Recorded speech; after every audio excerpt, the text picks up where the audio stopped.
There was a quiet afternoon when I stood in my living room and felt something shift in me. Nothing dramatic, just a soft heaviness I couldn't ignore.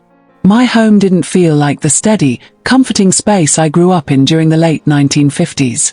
Back then the rooms always seemed to breathe, and things were put back in place almost without thinking. As we age, something subtle happens. Little piles grow quietly, and suddenly the whole house feels different. One of the most surprising moments came when I misplaced my reading glasses. I searched everywhere, feeling more flustered than I wanted to admit, and when I finally found them under a stack of old envelopes, it pulled up a memory of my mother straightening the house each night. That small moment instantly reminded me of the calm I used to take for granted. It became the spark for rediscovering the old tidying habits that once made life feel lighter. The goal is simple: bring back the ease, naturally, one gentle shift at a time. Before I go on, I want you to think about your own childhood home for a second. Maybe you remember polished tables, tidy hallways, or that soft evening routine when every room settled for the night. After 60, these memories don't just make us nostalgic, they remind us of who we were before the clutter of life crept in. If any of that feels familiar or comforting, you're welcome to subscribe and stay close. We revisit the old habits that made our homes feel warm and steady. Now, let's keep going. Habit 1. The breathing room tradition. In many older homes, there was always one room that felt calm no matter what was happening in the rest of the house. Maybe it was the front sitting room with the good lace curtains, or a small corner by a window where everything stayed just a little more put together. As we age, something subtle happens. We start longing for that steady feeling again, the kind that makes your shoulders drop the moment you step inside. One of the most comforting memories I carry is how that single peaceful room made the whole house feel anchored, even when life felt busy or uncertain. It wasn't about perfection. Nobody dusted every inch or checked for crumbs. It was simply a space where the energy settled and the noise of life softened. When I decided to create my own breathing room, I didn't overhaul anything. I started by clearing just one small surface, a little side table barely 20 inches wide, and instantly the room felt different. Here's the secret. One clean surface can do more for your mood than hours of deep cleaning. I turned a chair so it faced the window instead of the TV, and naturally the whole room seemed to sigh with relief. The goal is to give your eyes a place to rest without thinking, a gentle spot where nothing demands your attention. Even a 4-foot nook can shift the way your body feels the moment you walk in. As I shaped that little space, it began to feel like a quiet refuge. The light softened, the air felt easier, and for a moment I was back in the home I grew up in, the one where peace wasn't forced, it just happened. After 60, having a room like that becomes less about style and more about comfort. A warm lamp around 2,700K, a neatly folded throw, and a single framed photo can instantly bring that familiar sense of calm. Without thinking, I started visiting that room whenever the day felt heavy, almost as if the room itself was breathing for me. And just when I settled into that rhythm, another old habit came back to me, almost out of nowhere. Habit TWO, the evening catch-all bowl. I still remember the little bowl my grandmother kept right by the kitchen counter, the one that seemed to catch half the household's tiny mysteries. Loose buttons, spare keys, a single earring someone forgot to pair, even a folded note or two, everything found its way into that bowl without thinking. As we age, something subtle happens with those tiny items. They start to scatter more easily, and suddenly we're bending or squinting or searching longer than we want to. One of the most comforting parts of bringing that habit back was how familiar it felt, almost like slipping into an old routine I didn't realize my hand still remembered. When I added a catch-all bowl to my own home again, I chose something simple, a ceramic dish about 6 inches across, heavy enough not to slide around. Here's the secret. It doesn't have to match anything or be fancy. It just needs to sit in a spot you naturally touch every day, like the corner of the kitchen counter or the table near the front door.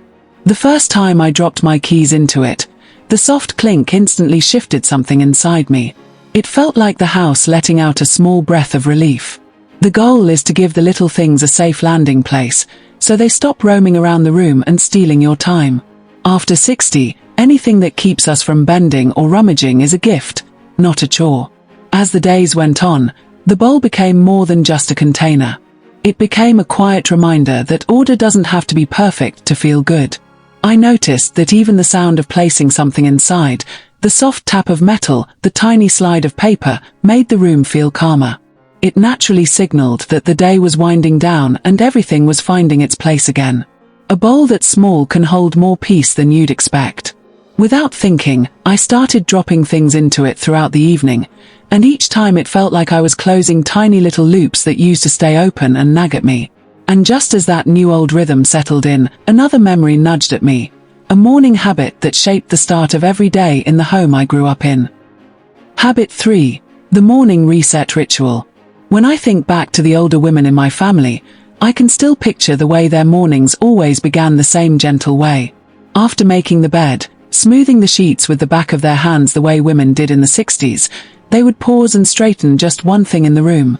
It might have been a cushion fluffed without thinking, a throw blanket folded into a soft 18-inch square, or a picture frame nudged a 1/4 inch so it sat just right. It wasn't cleaning. It was waking the home. As we age, something subtle happens inside us. We crave those tiny moments of steadiness that make the whole day feel easier before it even begins. When I brought that small ritual back into my own mornings, I felt its effect almost instantly. One of the most surprising parts was how little effort it took to make the whole room feel grounded. The goal is simple. Choose one thing, not the whole room. After 60, that kind of gentleness matters more than we admit. I started with the crooked sofa cushion that always bothered my eye, or the throw blanket I would fold into a neat 12-inch rectangle. Here's the secret. When just one object is reset, the rest of the room naturally feels calmer, and so do you. It becomes a small reminder that peace doesn't require energy, only attention. The more I practiced it, the more connected I felt to my space. A straightened pillow made the whole room look more welcoming. A lampshade slightly adjusted made the corner feel softer. Even pulling the curtain back 2 inches to let in warm morning light shifted my mood in a way I didn't expect. Something subtle happens when your day begins with a gentle win. It gives the morning purpose, makes the home feel alive again, and helps you start the day with clarity instead of chaos. And just as this routine began to settle into my bones, another memory from my childhood kitchen surfaced. A habit rooted in simple values that shaped the way generations before us managed their space. Habit 4. The use what's out first rule. When I think back to my childhood kitchen, I can still picture how naturally everyone used whatever was already open before touching anything new. A jar of jam was scraped down to the very last bit, the heel of bread was always toasted before a fresh loaf was cut, and the opened milk was finished before anyone reached for another bottle. As we age, something subtle happens. We start opening things without thinking, leaving half-used containers scattered across the counter. After 60, those little items become real visual noise. One of the most comforting things I ever brought back was this old habit, because here's the secret. Using what's already out instantly softens the clutter without any heavy effort. When I committed to this rule again, my kitchen felt calmer almost overnight. The goal is simple. Give your eyes fewer things to process.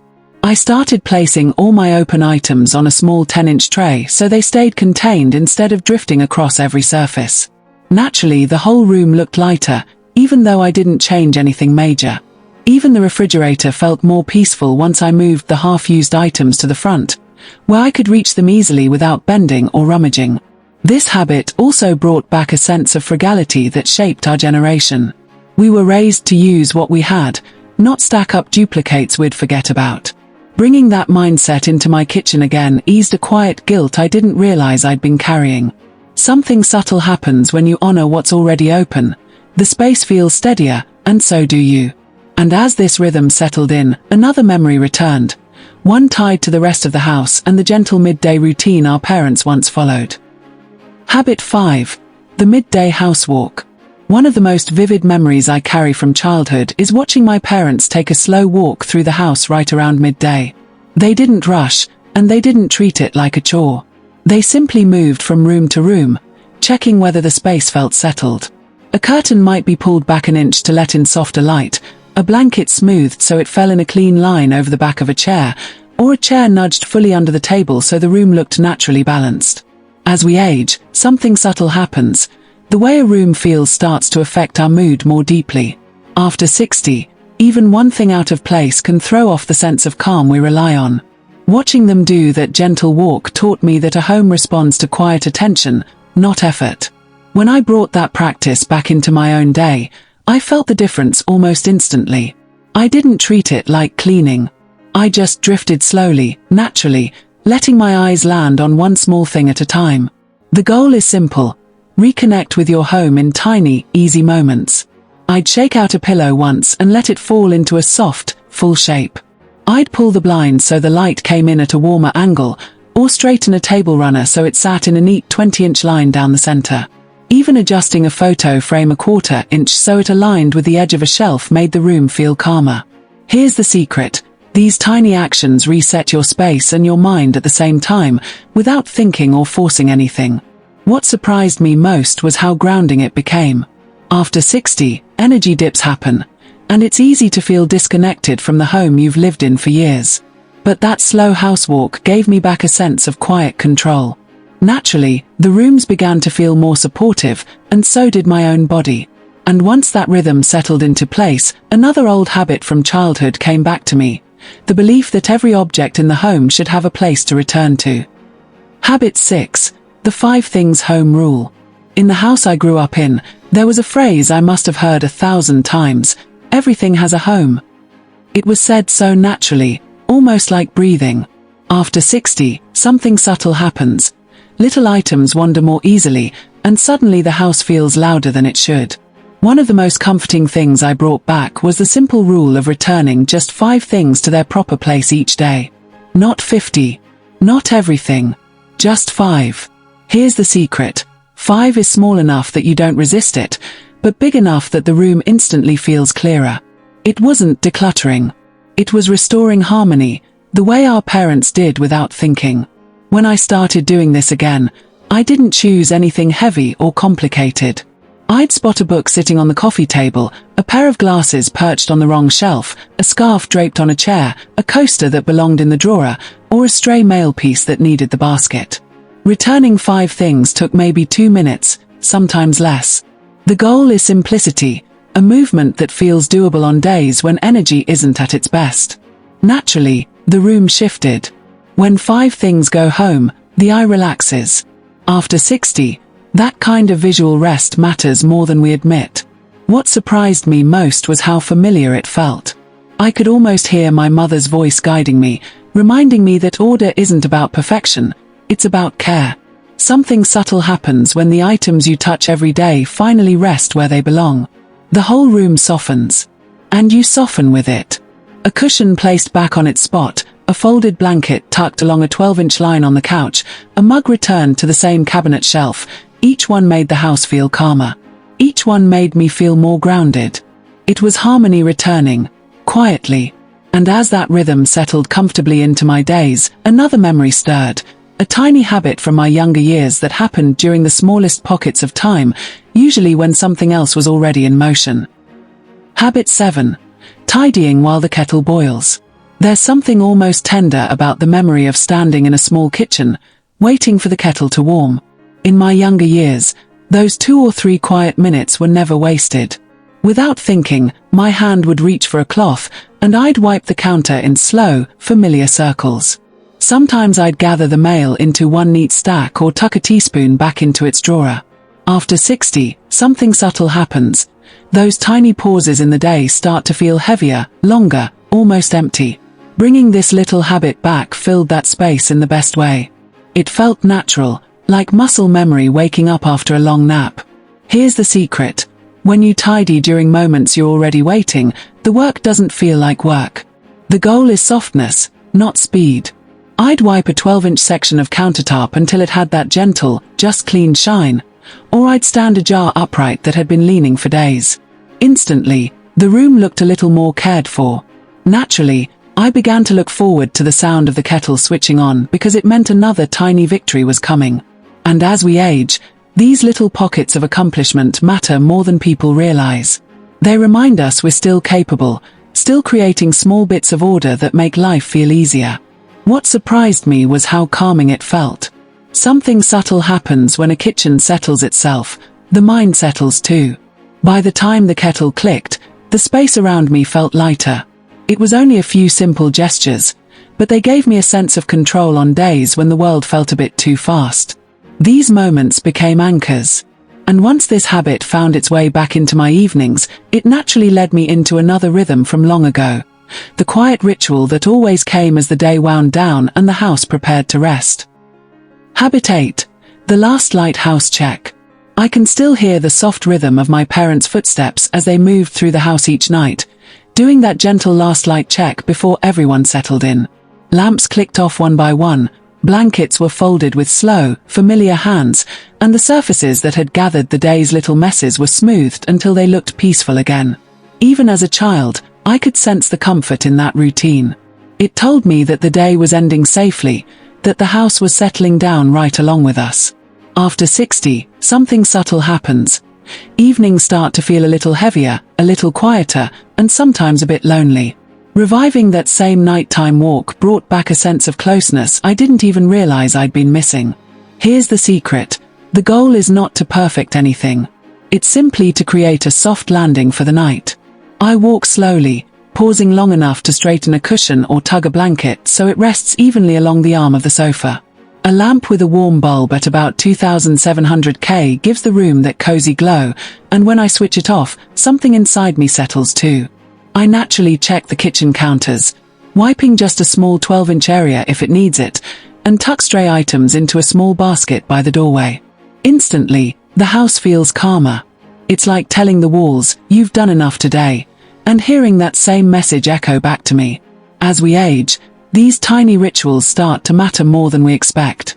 They give structure to a time of day that can feel unanchored. And the funny thing is, by the time I finish that slow loop through the rooms, I feel tucked in myself, as if the house and I are exhaling together. That last light walk became one of the most grounding habits I return to, a quiet way of closing the day without thinking, without rushing, without trying to prove anything. And naturally, once I rediscovered the comfort in that simple rhythm, it opened the door to an even deeper mindset shift. One that changed how I saw the objects I kept, and the ones I was finally ready to release. Habit 9. Cleaning as gratitude. I started thinking about how older generations cleaned with this quiet sense of appreciation, almost like they were thanking the walls and floors for giving them a place to land at the end of every long day. It was one of the most natural rhythms in those homes, done without thinking, and you could feel the warmth behind it. As we age, something subtle happens. We realize we don't want our home to look perfect, we want it to feel caring, lived in, and emotionally steady. Here's the secret. That feeling comes back the moment we approach even the smallest task with softness instead of pressure. I remember catching myself rushing one afternoon, wiping counters like I was racing a clock, and suddenly realizing how far I'd drifted from that old mindset. When I shifted back, everything slowed in the nicest way. I started using a gentle microfiber cloth, the kind that fits naturally in the hand, and making slow circles no wider than 6 inches. The goal is to move at a pace that instantly lowers your shoulders and reminds your body you're safe, not behind. After 60, little motions like that matter more than we admit. Cleaning became calmer, kinder, even grounding, almost like brushing the day off room by room. Naturally, I began choosing products with softer scents, light lavender or a clean linen smell that doesn't overwhelm sensitive noses. A single spritz or a wipe across a side table made the whole space feel refreshed, not scrubbed within an inch of its life. And it made me feel refreshed too, like I was finally working with my home instead of against it. And as this new rhythm settled back in, I felt myself getting ready for the final habit, the one that ties all the others together in the quietest, most meaningful way. Habit 10. The morning opening ritual. I think back to the way my parents quietly opened the day, almost like they were greeting the house before greeting the world. They would pull the curtains just wide enough for the first light to slip through, and there was something gentle in the way they did it. No rush, no tug, just a soft lift of the fabric. Then came the small crack of a window, barely an inch or two, enough to let in air that instantly felt cooler and cleaner. As we age, something subtle happens. We crave that sense of beginning again, and this tiny ritual brought it back to me without thinking. Reintroducing this habit felt strangely familiar, like my hands remembered it before my mind did. I started folding the blanket at the foot of the bed, smoothing the edges into a soft rectangle about the width of my forearm and placing it so the room looked naturally at ease. Even that little action shifted my mood. The goal is to create one of the most welcoming moments of the morning, a space that feels open, breathable, and ready for whatever the day becomes. After 60, these small signals matter more because they set the tone not just for the room, but for our energy. When the light came in and the air moved through the window, the whole house felt like it exhaled. And so did I. It wasn't dramatic, it was a quiet lift in the atmosphere, the kind that instantly softens the mind. Sometimes I'd stand there for a moment, letting the new air brush against my face, and I could feel myself settling into a calmer rhythm. Naturally, the rest of my morning flowed better, even making coffee felt lighter, as if the house had already done the first step for me. This simple ritual shaped my newest season of life more deeply than I expected. It reminded me that beginnings don't have to be big to be powerful, they just have to be intentional. And now, every morning feels like a gentle invitation to step into the day with more ease, more warmth, and more gratitude for the home that holds me. These days my home feels different in a way that's hard to measure but easy to sense. It feels lighter, almost as if the rooms remember how to take care of me the way they did when I was young. The shifts happened naturally, without thinking. The air feels calmer, the colors seem softer, and even the little corners that used to overwhelm me now feel like old friends. As we age, something subtle happens. The atmosphere around us starts to matter more, and my home now carries one of the most comforting energies I've felt in years. I've noticed I sleep better, like my mind finally knows how to settle when the house settles. My body moves easier in the morning because the space around me isn't fighting for my attention. There's less mental clutter, fewer sharp edges pulling at my focus. Friends comment on how peaceful everything feels the moment they walk in, and family notices it too, the way the rooms glow a little warmer, the way I seem less rushed, less burdened.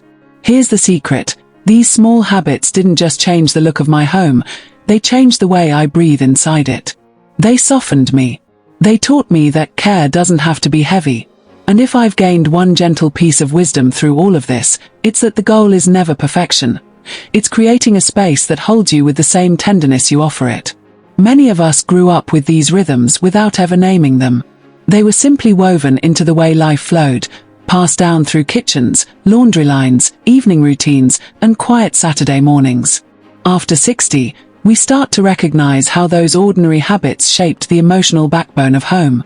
And bringing them back now feels like reclaiming a piece of ourselves we didn't realize we'd misplaced. So I want to offer 2 soft questions, ones that naturally open the heart. Which of these habits brings back the strongest memory for you? And which one could bring peace back into your home tomorrow? Let the answers come gently, the way memories often do. If this brought you a little peace today, tap like and subscribe. We grow gentler together, one small habit at a time.